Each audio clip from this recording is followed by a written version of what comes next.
বিসমিল্লাহির রহমানির রহিম। হে সমস্ত জগতবাসী, আজ আমি শামীম আলী চিশতি আপনাদের সামনে যে আলোচনাটি নিয়ে আসলাম, সে আলোচনাটি অবশ্যই মনোযোগ সহকারে শুনবেন। সে আলোচনাটি হলো, দেখুন যে এই পৃথিবীতে হযরত মুহাম্মদ সাল্লাল্লাহু আলাইহি সাল্লামের বহু সাহাবা পথভ্রষ্ট হয়েছে।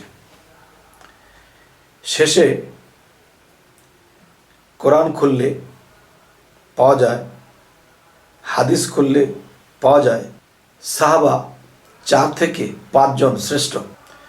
4 থেকে 5 জন যদি শ্রেষ্ঠ হয়, এর মধ্য থেকে মাত্র একজন শ্রেষ্ঠ। সবার মধ্য থেকে 4 জন শ্রেষ্ঠ, আর 4 জনের মধ্য থেকে একজন শ্রেষ্ঠ। এখন এই একজনটা কে? সেই একজনটা হলো হযরত আলী। আচ্ছা, যিনি হযরত আলী, তিনিকে কিন্তু একদল ওয়াজ করলে, একদল বিভিন্ন সাহাবার আলোচনা করলে হযরত আলীর আলোচনাটা খুব কম করে। আর যারা হযরত আলী সম্পর্কে জ্ঞান হয়ে গেছে, বোঝা হয়ে গেছে, তারা কি বলে? মাওলা আলী। আচ্ছা, মাওলা আলী বলা হয়। আমরা কিন্তু একটা সময়, ছোট সময় বুঝতাম যে মাওলা কে? আল্লাহ। এখন মাওলা আলী বলা হয়। তাহলে মাওলা শব্দের অর্থ কি? মাওলা শব্দের অর্থ হলো নেতা। মাওলা আলী, নেতা আলী। সে নেতা হলেন কেন? তিনি ছিলেন জ্ঞানে চতুর। তার বেশিরভাগ প্রশ্ন ঠোঁটের আগায় ছিল। আচ্ছা, তার বেশিরভাগ প্রশ্ন উত্তর তার ঠোঁটের আগায় ছিল, হাসি মুখে দিয়ে দিতেন। তো এখন আমি একটা কথা বলবো, হযরত মুহাম্মদ সাল্লাল্লাহু আলাইহি সাল্লাম পাক পাঞ্জাতনের মূল, এবং মা ফাতেমা, হাসান, হোসেন, তারাও পাক পাঞ্জাতনের মূল। তাহলে হযরত আলী, তিনিও কিন্তু পাক পাঞ্জাতনের মূল। এই 5 জনে মিলে এই পাক পাঞ্জাতনের অধিকারী। যেমন দেখেন, হযরত ফাতেমা, যাকে আমরা বেহেশতের সর্দারিনী বলি, জগতের মা বলি, তিনি কিন্তু একটা জিনিস হলো, তিনি এই পৃথিবীতে বহু কষ্ট করে গেছেন এবং তিনি পাক পাঞ্জাতনের একজন। দেখেন, অন্য অন্য ব্যক্তিগণ হযরতে ফাতেমাকে বিবাহ করতে চেয়েছিলেন, কিন্তু সেটা হলো না। সেটা হলো না কেন? এ কারণেই যে যেখানে যার জোড়া আল্লাহ রেখেছে, বাহিরে ফাতেমা যাবে না। কেননা পাক পাঞ্জাতনের অধিকারী কে? মা ফাতেমা। পাক পাঞ্জাতনের অধিকারী কে? হযরত আলী। এবং পাক পাঞ্জাতনের যেহেতু হযরত মুহাম্মদ সাল্লাল্লাহু আলাইহি সাল্লাম, সে পাক পাঞ্জাতনের মূল, তাহলে মূলত 5 জনই মূল। তাহলে এই গণটির বাহিরে যদি তার বিবাহ হয়, তাহলে এটা কি হলো? তাহলে এটা কোনো মানানসির হলো না। এবং মা ফাতেমা, তিনি এমন ব্যক্তির সাথে তার বিবাহ হয়েছে যে, যিনি বাহ্যিকভাবে তার সম্পর্ক আরেকটা থাকলেও কিন্তু তার জোড়াটা পাক পাঞ্জাতনের মিল। আর এটার কি করা হলো যে, অনেকেই যখন বিবাহ করতে চেয়েছিলেন, তখন কিন্তু হযরত মুহাম্মদ সাল্লাল্লাহু আলাইহি সাল্লাম বলল যে, দেখো, সবার আগে কোরআন খতম দিয়ে যে আমার কাছে আসতে পারবে, আমি তার কাছে বিয়ে দেব। তখন কেউ পৃষ্ঠা উল্টাতে উল্টাতে উল্টাতে পড়তে পড়তে পড়তে দিন পার হয়ে যাচ্ছে, কিন্তু রাত পার হয়ে যাচ্ছে, কিন্তু কোরআন খতম হচ্ছে না। কিন্তু হজরত আলী কোরআন শরীফটা একটু ধরলো, ছুঁইল। 2 মিনিট পরে হজরত মোহাম্মদ সাল্লাল্লাহু আলাইহি সাল্লামের কাছে এসে বলছে, হুজুর, আমার কোরআন খতম হয়ে গেছে। হায়, এত তাড়াতাড়ি কিভাবে? তখন তিনি বললেন, সূরা ইখলাস, কুল হুয়াল্লাহু আহাদ, আমি 3বার পাঠ করেছি। 3বার পাঠ করার পরে আমি জানি কোরআন খতম হয়ে যায়। সুবহানাল্লাহ, আলহামদুলিল্লাহ। তাহলে অন্য অন্য যারা বিবাহ করতে চেয়েছিল তাদের মাথায় কিন্তু এটা ছিল না। হয়তো কোনোদিন নবীজির কাছে শুনেছে, জেনেছে, কিন্তু ওই সময় তাদের মনে নেই। তার মানে কি? হযরত ফাতেমা, হযরত আলী, এই 2জন হলো জোড়া। এদের জোড়ার বাইরে আল্লাহ তাদেরকে নেবে না। আচ্ছা, তো আজকে যে কথাটি আজকে মূলে, যে হযরত আলী সে কিন্তু পাক পাঞ্জাতনের একজন। পাক পাঞ্জাতনের যদি একজন তিনি হয়ে থাকে, তাহলে আজকের মূলে বিষয় যে রাসূলের পরের সম্মান, মুহাম্মদ সাল্লাল্লাহু আলাইহি সাল্লামের পরের সম্মান যদি থাকে, তাহলে সেই সম্মানটা হযরত আলীকেই দিতে হবে।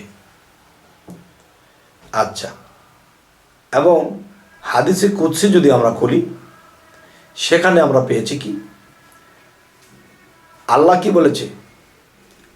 হযরত আলী আমার শক্তি, হযরত আলী আমার বাঘ। আর হযরত মুহাম্মদ সাল্লাল্লাহু আলাইহি সাল্লাম তিনি কি বলেছেন? তিনি বলেছেন, আলী, আমি হলো জ্ঞানের শহর, আর আলী হলো সেই শহরের দরজা। এই দরজা দিয়ে যে প্রবেশ করবে সে জ্ঞানের শহর লাভ করবে। আলহামদুলিল্লাহ। তাহলে পৃথিবীতে বহু সাহাবা ছিল, পথভ্রষ্ট থেকে শুরু করি, আবার 4 থেকে 5 জন সাহাবার মধ্যে যদি আসি, হযরত আলী তিনি একমাত্র জ্ঞানী। তাহলে এই কথা কে বলেছে?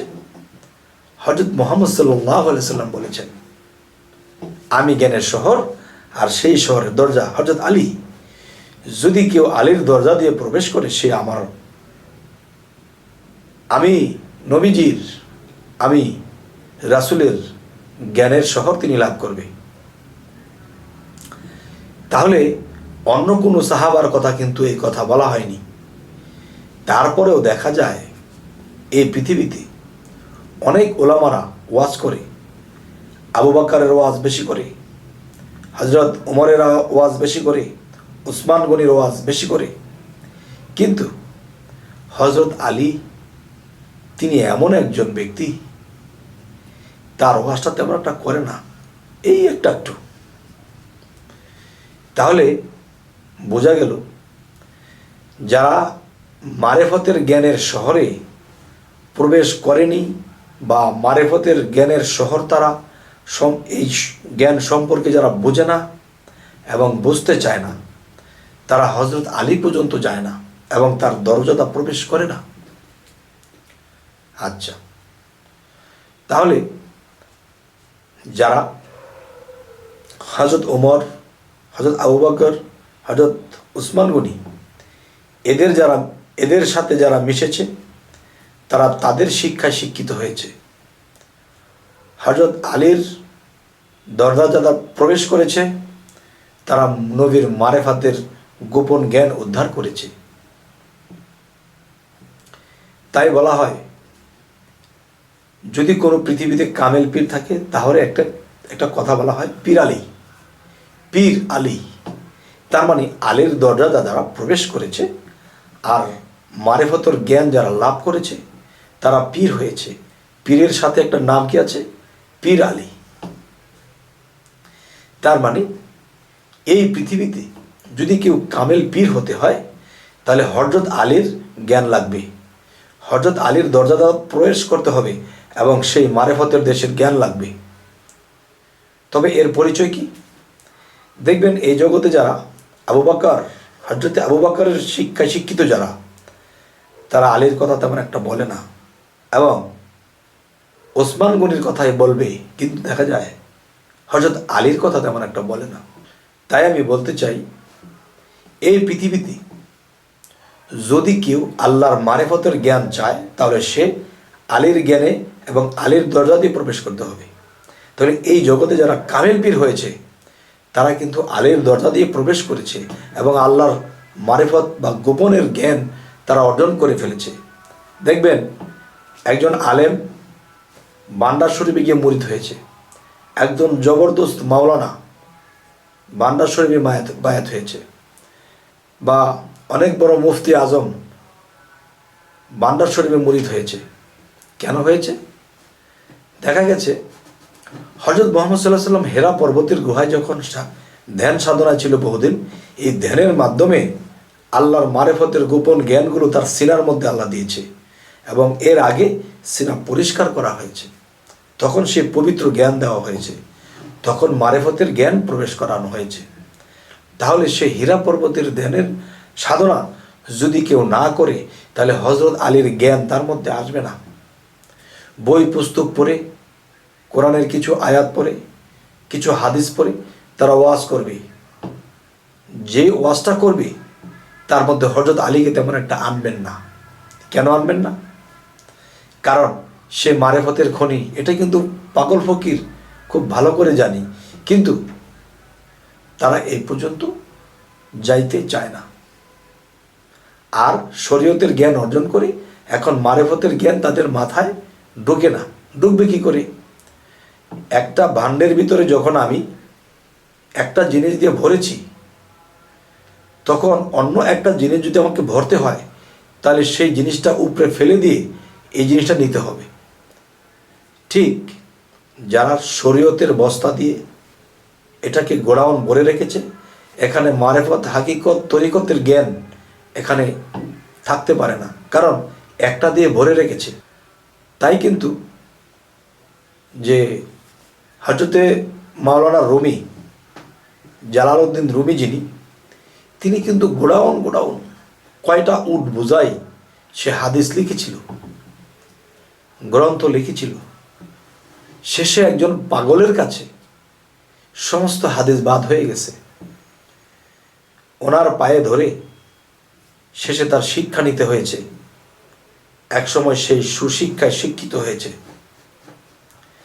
তাই বলবো, হে সমস্ত জগতবাসী, আজকের যে আলোচনাগুলো এই জন্যই করা হলো যে হযরত আলী, যাকে মাওলা আলী বলা হয়, কেন বলা হয়?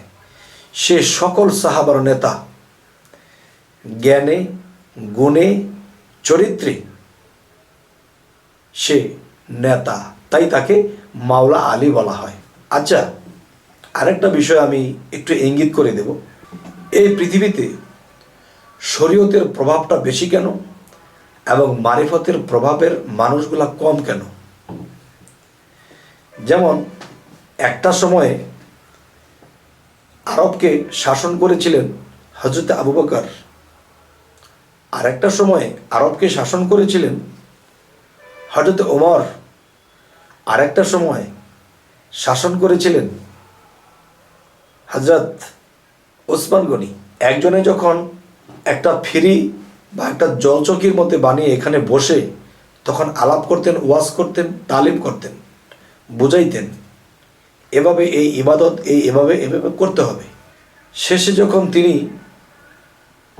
তার শাসন ভারপ্রাপ্ত অন্য কাউকে দেবে, তখন ওমর ওই জলচকিটার পাশে আরেকটা উঁচু সিঁড়ি করেছে, সেখানে সে বসেছে, এখানে সে পা রেখেছে, চেয়ার সিস্টেম হয়েছে।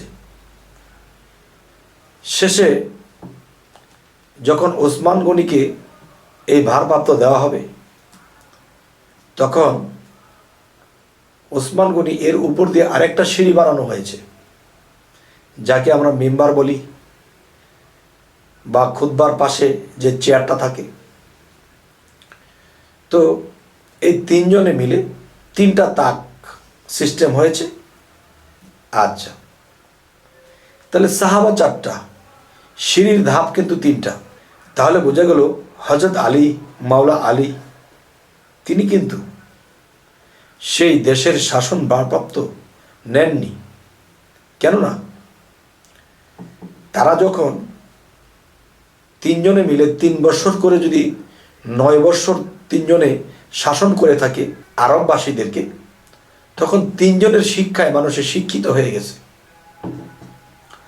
আর সেই শিক্ষার মধ্যে মারেফাতের কোনো শিক্ষা ছিল না, তরিকতের শিক্ষা ছিল না। তখন কি হয়েছে?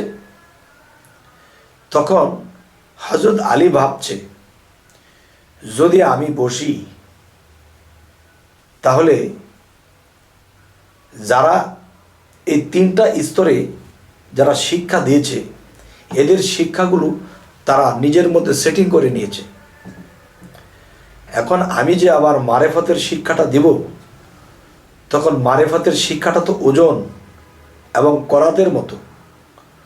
যখন এই ওজন জিনিসটা সেই শিক্ষার উপরে রাখা হবে, তখন তাদের মাথা এলোমেলো হয়ে যাবে। তখন হযরত আলীর এই কথা কেউ বুঝবে না, মূল্য থাকবে না, আর সে মিথ্যা বলতেও পারবে না, সঠিকটা বলবে এবং মারেফতের গোপন কিছু দিতে শুরু করবে। তখন প্যাঁচ লেগে যাবে। তখন হযরত আলী আর শাসন ভারপ্রাপ্ত নেননি। তো শাসন ভারপ্রাপ্ত যেহেতু নেননি, তাহলে আপনি বলতে পারেন বা আপনারা বলতে পারেন, তিনি যে নেননি এটা আপনি কি করে বুঝলেন? দেখুন, যে মিম্বার প্রথম ছিল আবু বকর একটি, ওমর একটি, ওসমান গনি একটি, এই 3টা স্তর আছে সিঁড়ি। যদি হযরত আলী, এই মাওলা আলী যদি বসতেন বা এখানে শাসন ভারপ্রাপ্ত নিতেন, তাহলে তার পিছন দিয়ে আরেকটা সিঁড়ি উঠত, তাহলে 4টা হতো। তাহলে সাহাবা শ্রেষ্ঠ 4 জন, সিঁড়ি তো 3টা, 4টা থাকলে বুঝতাম যে হযরত আলী সে ভারপ্রাপ্ত নিয়েছিল, শাসনভার নিয়েছিল। তো বোঝা গেল তিনি নেননি। আচ্ছা, তাহলে তিনি কি করলেন? তিনি অন্যথায় তার পছন্দ মতো কিছু ছাত্র বা কিছু শিষ্য নিয়ে তখন তাদেরকে ইলমে তাসাউফের শিক্ষা দিতে শুরু করলেন। ইলমে তাসাউফ, আল্লাহর মূল মারিফতের শিক্ষাগুলো দিতে শুরু করলেন। যেমন হাসান বসরি, হোসেন বসরি, রাবেয়া বসরি, তারা কিন্তু হযরত আলীর শিক্ষা শিক্ষিত, আর তাদের শিক্ষাগুলো ছিল অনেক গভীর। যাই হোক, হে সমস্ত জগতবাসী, আজকের এই আলোচনাটি আমি আপনাদেরকে কি বোঝাতে চাইলাম, যে এই পৃথিবীতে শরীয়তের লোক বেশি, শরীয়তের কর্মকাণ্ড বেশি, আর মারেফাত একটু নিচে থাকে। তারা গলা আলগে কথা বলতে পারে না, কারণ তারা শরীয়তের মধ্যে থেকে মারেফতের লোকে যা কিছু করে তার সব উল্টাই মনে হয়। আবার মারেফত যারা বুঝে গেছে, তারা দেখতেছে তাদের কিছু ভুল আছে, তারা বলে তাদেরটা ভুল, তারা বলে তাদেরটা ভুল। এই তো চলছে কথার মূল, আসলে কবে যে হবে কুল।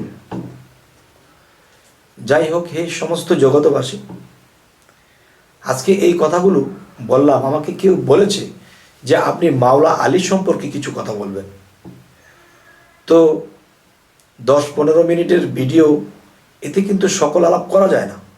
হয়তো হযরত আলীর আরও কিছু গোপন তত্ত্বে আমি আলোচনা করব। তবে আজকের আলোচনা কেমন হলো তা জানাবেন, পরবর্তীতে যেন আপনাদেরকে ভালো আলোচনা এনে দিতে পারি। তো আমাদের চ্যানেলটি যদি আপনাদের ভালো লাগে তো অবশ্যই সাবস্ক্রাইব করে রাখুন, পরবর্তীতে যেন আমি ভালো আলোচনা নিয়ে আসতে পারি। সকলেই ভালো থাকবেন। আল্লাহ হাফিজ।